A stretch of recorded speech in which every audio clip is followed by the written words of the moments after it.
Wa iqala lantat kalane ngendika sapa Ibrahimu Nabi Ibrahim tenek Robbi duh Gusti arini ari dari kata ro'a arini mugiyo ningali panjenengan ni ing ingsun kaifa tuhyi hale kaya apa nguripi panjenengan al mauta ing perkara kang wis mati. Nabi Ibrahim ini bertanya kepada Allah Ta'ala, wahai Tuhan, bagaimanakah engkau menghidupkan sesuatu yang telah mati? Asbabun nuzul ayat ini, asbabun nuzul itu sebab turunnya ayat ini. Kalau hadis namanya asbabun nurud. Ya, sebab turunnya hadis. Nah, ini namanya asbabun nuzul, sebab turunnya Al-Quran, ayat Al-Quran ini. Asbabun nuzul ayat ini itu ketika Nabi Ibrahim alaihissalam sedang berjalan-jalan di pinggir sebuah pantai. Kemudian di situ ada sebuah bangkai yang sedang diperebutkan oleh bermacam-macam binatang yang buas seperti serigala dan lain sebagainya.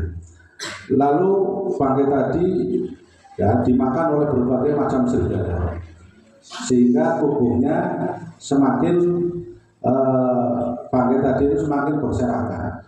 Lalu ketika air pasang membawa bangkai tadi ya sampai ke agak tengah, lalu dimakanlah bangkai tadi oleh ikan-ikan juga.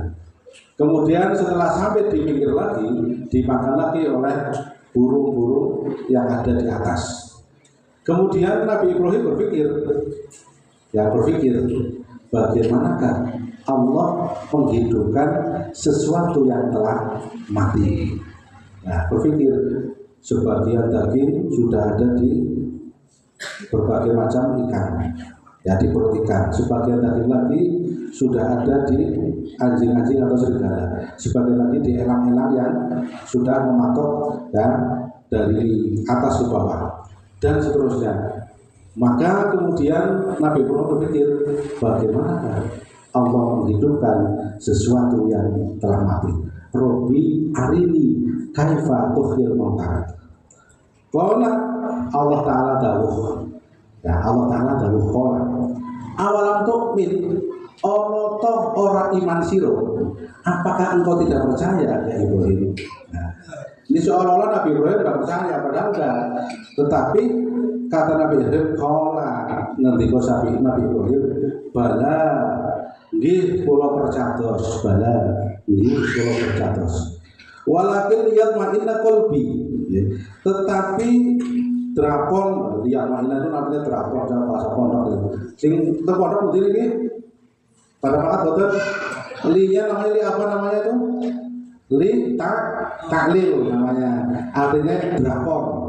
Lihat mainan kolbi, tetapi drapon anteng opo kolbi artinya insur. Ya. Nabi Ibrahim menyampaikan, nggih, kula percados, tetapi biar hatiku menjadi tenang. Qala tahu sapa Allah Ta'ala. Fakhudh moko jubu osiro arba'atan ing sekawan minat toyri saking manuk fasurhunna ilaika tsumma ja'ala ala kulli jabalin.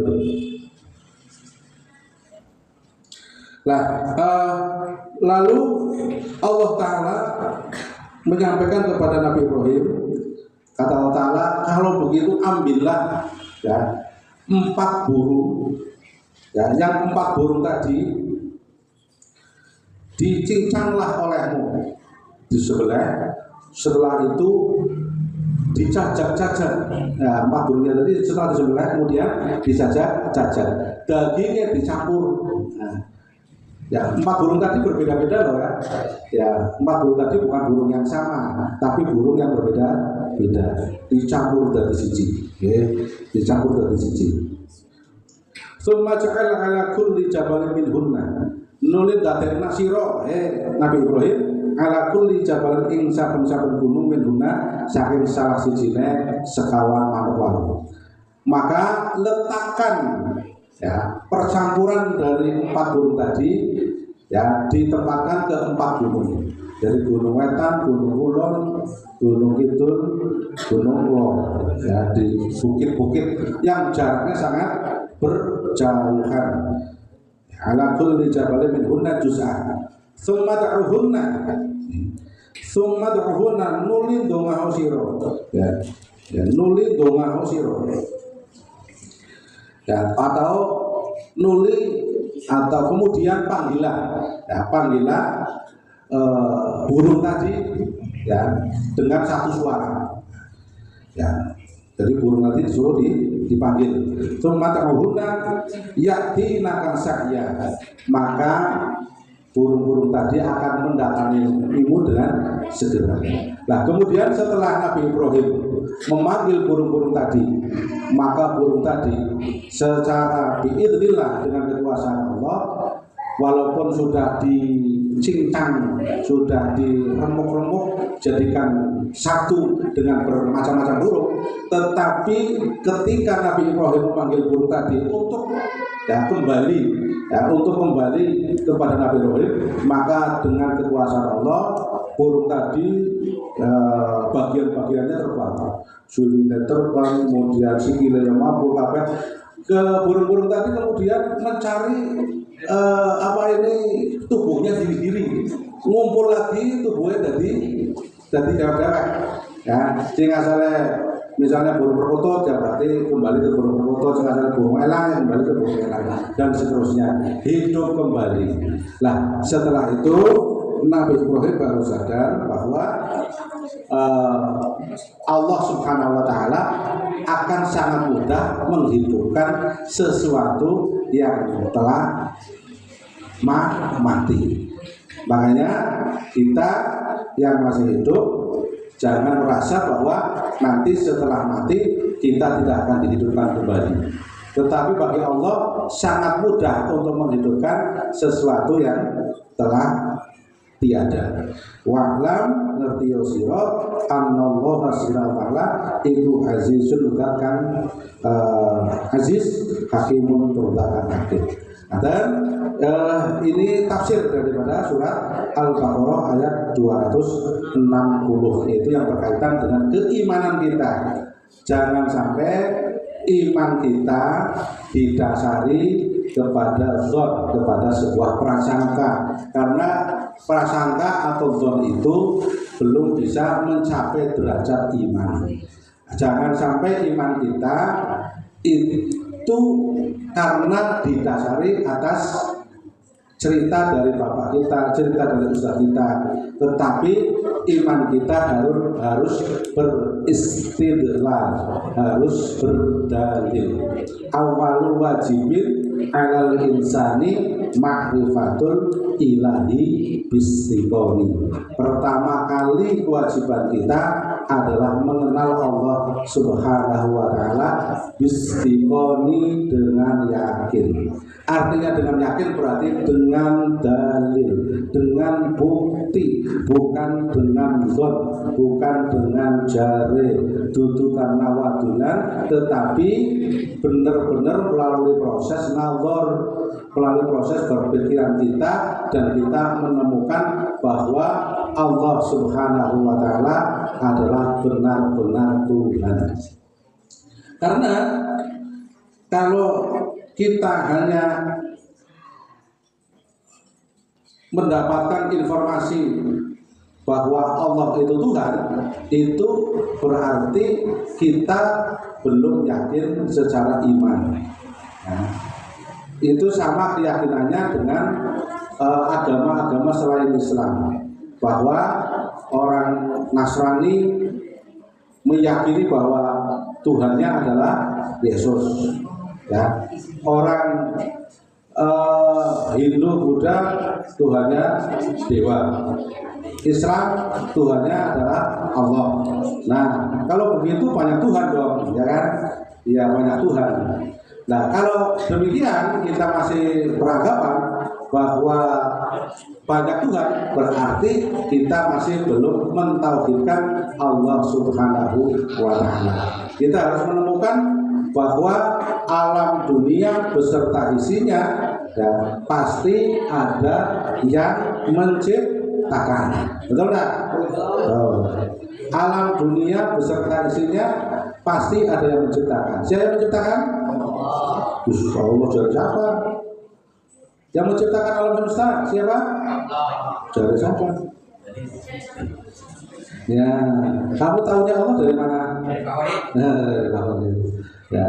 Alam semesta beserta isinya pasti ada yang menciptakan. Yang menciptakan pasti Tuhan. Kita belum sampai kepada Allah. Yang menciptakan adalah Tuhan. Ya kan? Yang menciptakan adalah Tuhan. Nah, kalau alam semesta beserta isinya itu adalah ada yang menciptakan, yaitu Tuhan. Nah, sementara Tuhan yang informasi Tuhan itu kan banyak. Informasi Tuhan kan banyak. Yesus informasinya Tuhan. Kemudian apa lagi? Dewa informasinya Tuhan. Allah juga informasinya Tuhan. Nah, kenapa kamu milih bahwa Tuhan itu adalah Allah? Pertanyaannya begitu. Kenapa kamu memilih Tuhan yang itu adalah Allah? Yo, tidak Yesus. Ya ngomong bohong Islam itu karuan. Ya. Kenapa kita memilih bahwa Tuhan kita adalah Allah? Kok bukan Yesus, bukan Isa Al-Masih, bukan Tuhan Bapa dan seterusnya? Kenapa kita memilihnya adalah Allah? Iya. Karena yang punya sifat-sifat ketuhanan hanya Allah Subhanahu wa Ta'ala. Apa sih sifat ketuhanan? Yaitu mulai dari sifat wujud, kita makhluk sampai mutakal 5, sifat wajib 20. Itu yang ada hanya Allah Ta'ala. Ya, yang ada hanya Allah Ta'ala. Contoh gampang. Yesus apa punya sifat ketuhanan? Tidak sama sekali punya sifat ketuhanan. Kenapa? Karena yang Yesus wujudnya dimulai dari sesuatu yang tidak ada. Dulu Yesus tidak ada, kemudian dilahirkan ya oleh Isa Al-Masih, maksudnya Isa Al-Masih kan diambil Tuhan. Yesus itu dikandung oleh Maria. Berarti asalnya sesuatu itu lalu tidak ada kemudian menjadi ada. Nah, bagaimana mungkin ya kan? Dia punya sifat wujud, wajib wujud. Dia tidak punya sifat wajib wujud. Kalau wajib wujud itu berarti sesuatu adanya tiada permulaan. Wujud kitab, pakai kitab. Kitab itu artinya apa? Kitab itu artinya apa? Dahulu, tapi pakai salbiah. Dahulu tiada permulaan. Masalahnya kalau dahulu dok itu bisa ada samanya. Contoh saya dan Pak Munir dahulu mana? Dahulu Pak Munir, orang tua Munir loh, tapi dahulu Pak Munir. Nah, berarti Allah Ta'ala juga dahulu, Pak Munir juga dahulu. Berarti kalau begitu sama dong. Iya. Makanya di situ biar tidak menyerupai dengan sifat makhluk, dahulu tiada permulaan. Ya. Dahulu, Pak Munir dahulu tapi ada permulaannya. Permulaannya dulu Bapak oleh Bune, ya nikah dulu, kemudian hamil, lalu ada Pak Munir, berarti ada permulaannya. Nah, kalau Allah Ta'ala itu dahulu tiada permulaan. Yesus itu ada permulaannya. Berarti bukan Tuhan. Berikutnya, apakah Yesus punya sifat Tuhan? Sama sekali tidak. Kenapa? Karena Yesus itu ya makan dan minum. Mengira kok makan karo minum primen. Om sing mangan minum itu berarti punya sifat butuh. Butuh itu bukan sifatnya Tuhan. Nah, ini makanya alam semesta beserta isinya adalah yang menciptakan Tuhan. Tuhan itu Allah Ta'ala. Kenapa Allah? Karena yang punya sifat ketuhanan hanyalah Allah Subhanahu wa Ta'ala. Yang terpenting sifat ketuhanan yang harus kalian pegangi Ya, dari di antara 20 sifat itu adalah sifat mukhalafatul lil hawadits. Apa mukhalafat? Berbeda dengan makhluknya. Wajib berbeda. Wajibnya bukan wajib syar'i, tapi wajib akli. Wajib akli itu malayak balul intifa'a, sesuatu yang tidak menerima tidak adanya. Berarti ada terus, itu wajib, namanya wajib akli. Nah, Allah wajib berbeda, mukhalafah, dan tidak ada kemiripan persamaan dengan makhluknya. Yang Pak Khalid karo salon sama atau tidak? Berbeda ya Pak Khalid dengan salon, tetapi ditemukan persamaannya. Ya, ditemukan persamaannya. Gelas karo piring beda, tetapi tetap ditemukan persamaannya. Persamaannya pada ciri indra, ya kan? Menempat sebuah ruang dan waktu dan seterusnya. Nah Allah Ta'ala dengan makhluknya itu berbeda, yang tidak pernah ditemukan samanya. Nah, ini namanya wajib berbeda. Nah, perbedaan Allah dengan makhluknya dalam hal apa? Dalam 3 hal. Ini penting ya. Biar kamu nanti jangan menyamakan Allah dengan makhluk. Karena kalau menyamakan Allah dengan makhluk, hukumnya syirik. Inna syirka la zulmun adzim. Syirik itu adalah perbuatan yang dosa yang sangat besar. Allah Ta'ala mukhalafah dengan makhluknya dalam 3 hal. Ya. Pertama, berbeda dalam zatnya. Yang kedua, berbeda dalam sifatnya. Yang ketiga, berbeda dalam perbuatannya. Allah Ta'ala berbeda dalam zatnya. Ya, pertanyaannya, zatnya Allah dengan zatnya makhluk yang mereka pada itu jauh berbeda, tidak sama. Kalau zatnya Allah itu bukan benda, bukan materi, sedangkan zatnya hawadits, zatnya makhluk adalah materi atau benda. Ayo perhatikan, apa ciri-ciri benda sekarang? Ciri-ciri benda, 1, bertempat. Pasti benda pasti bertempat, nggak ada benda yang tidak bertempat. Yang kedua, setiap benda pasti ditelan zaman. Yang ketiga, benda pasti persifatan obah meneng, ya, owah-owah obah meneng. Ada enggak benda yang tidak bergerak dan tidak diam? Enggak ada. Benda itu kalau tidak diam, ya berarti bergerak. Kalau tidak bergerak berarti diam. Itu ciri-ciri benda. Oke, ciri-ciri benda. Jadi Allah Ta'ala zatnya itu bukan benda. Sehingga kalau ada orang menyampaikan begini, Gusti Allah nanti di manakah Allah? Yo, sama jawabnya betul. Ayo, sama jawabnya betul. Gusti Allah sudah nanti mas. Nanti ya nang dhuwur dia kayak makhluk nang dhuwur. Nang dhuwur dia kayak langit, benda nang dhuwur. Nang isor kayak kacil. Nang isor. Nang ana waya tambah orang binatang. Iya. Ada lagi sebuah sinetron berjudul begini, Tuhan ada di mana-mana. Kayak oksigen, Tuhan ada di mana-mana. Nah itu karena orang paham gimana? Gusti Allah itu duduk benda. Sehingga kalau ditanyakan aina Allah, di mana Allah, maka pertanyaan itu tidak bisa dijawab karena pertanyaan itu adalah pertanyaan hal yang mustahil bagi Allah. Karena yang ada di mana itu adalah benda. Ketika Gusti Allah di mana? Gusti Allah tidak di mana-mana. Karena Gusti Allah bukan benda. Gusti Allah tidak di mana-mana karena Gusti Allah bukan benda. Kalau menanyakan di mana berarti menanyakan tempat. Nah, Gusti Allah kok butuh tempat? Berarti Gusti Allah pada kayak yang tidak pada.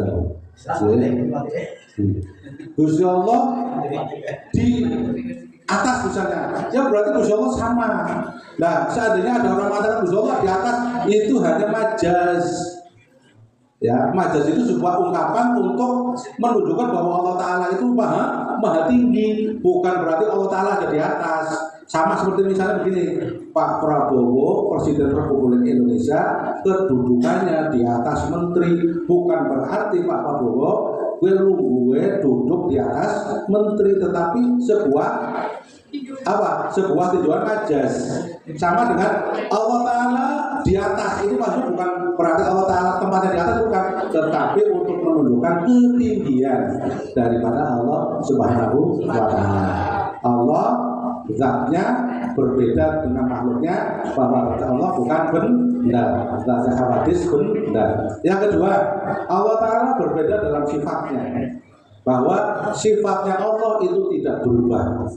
Ya, sifatnya Allah tidak berubah. Sedangkan sifatnya alam beserta isinya selalu berubah-ubah. Contoh, ya, ada siang, ada malam, ada malam, nanti ada pagi, terus itu berubah-ubah.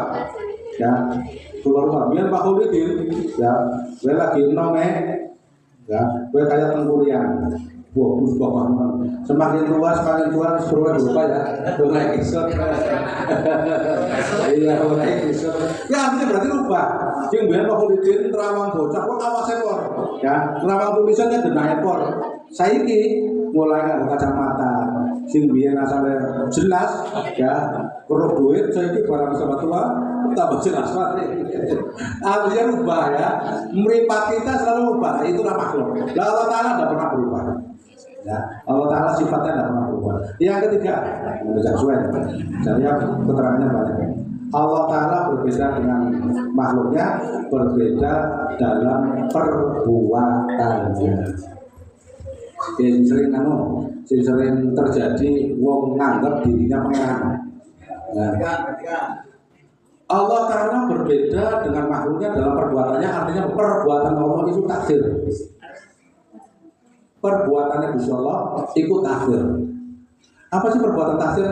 Perbuatan penggawean yang tidak membutuhkan alat dan tidak membutuhkan media.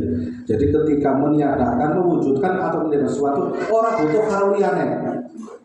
Contoh Gusti Allah gawe banyu, orang butuh mari gak sih gawe enggak kena banyu. Gusti Allah gawe panas, orang butuh yang mari gelap dia nih. Itu artinya pegawai takdir mewujudkan atau menjadi sesuatu tanpa bantuan dari pihak manapun. Berikutnya, yang penggawaiannya makhluk itu disebut kasab dan ikhtiar. Apa kasab ikhtiar? Penggawaian sing membutuhkan mari prabot dan butuh mari sing wujudaken. Contoh, ada orang membuat mimbar. Nah, mimbar ini, ya, katakanlah Pak Khulid bisa membuat mimbar. Hakikatnya Pak Khulid tidak bisa buat apa-apa. Kenapa? Mimbar terbuat dari kayu sehingga Gusti Allah, ya kan? Terus butuh mari lim bahan-bahannya yang terbuat dari alam-alam sehingga Gusti Allah. Pak Khulid piyambak, niku digawe kesehatannya, digawe waras otaknya, dibuat waras tenaganya, digawe dua ilmunya, kabeh ya sing Gusti Allah. Hakikatnya mung ragum, mung hanya alat-alatnya sudah ada, tinggal merangkai. Nah, itu perbuatan kasab dan ikhtiar. Perbuatan kasab dan ikhtiar itu tidak mewajibkan sebuah hasil. Kayak sampean belajar, apakah setiap belajar pasti pinter? Ya orang mesti. Terlalu sampean bagaimana malu sukan, ya tadi itu bodoh. Walaupun sampean posisinya belajar di MTS Negeri 3, pengortosional atau apa. Nah, pada belajar, ya nasib tadi pinter, nasib orang. Karena pinternya urusan Gusti Allah. Sampean kerjanya mungkin kasar ikhtiar apa? Sekolah. Nah, begitu juga ya para tani nandur pari, apakah wajib hasil? Ya tidak. Hasil minal Allah, tetap Gusti Allah. Manusia berkasab dan ikhtiar. Kayak sampean mumet meriang ngombe botrek. Sing marek nasi kan Gusti Allah. Botrek kamu sekedar kasab dan ikhtiar, betul itu. Dudu botreke sing marikaken. Tapi Allah Ta'ala sing marikaken. Wong nyatane akeh wong mumet ngombe botrek ora mari. Nah itu mukhalafatul lil khawadisi, sifat raja sifat yang harus kula panjenengan pahami.